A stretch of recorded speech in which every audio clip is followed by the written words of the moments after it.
I live in a forest, I work in the forest, I've grown up in forests, and to me this is my whole world.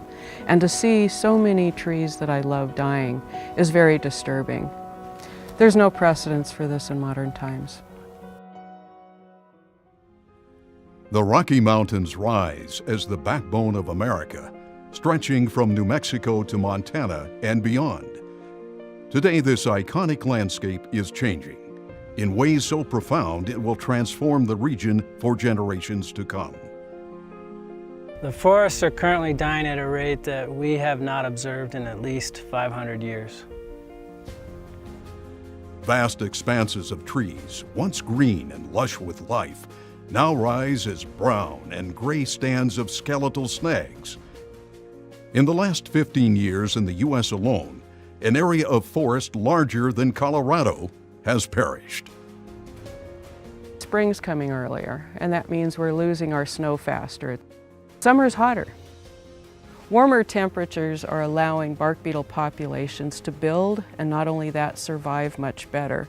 And at the same time, is stressing trees, which allows the beetles to kill the trees more easily. Once they get started, they can kill millions of acres of trees, and that's exactly what they've done. Through our research, we know that climate change is having a big impact.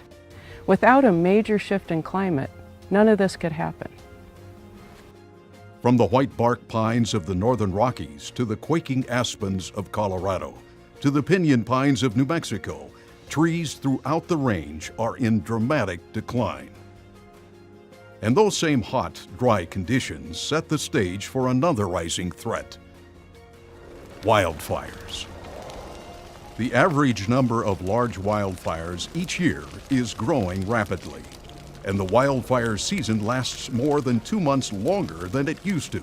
The fires have been so big, so much larger than any we've know of in the history of this landscape, that they've completely transformed the landscape from forest to shrublands. The pinyon forests are already experiencing a wipeout that we think is unprecedented. And the future doesn't look bright. Can we make a change? Absolutely, but we're going to have to make changes very soon. We're going to have to make them immediately. We have to reduce our emissions, and we have to make real shifts to clean energy. Our choices and actions today will determine the fate of our mountains and forest, decide the future that our children and grandchildren will inherit,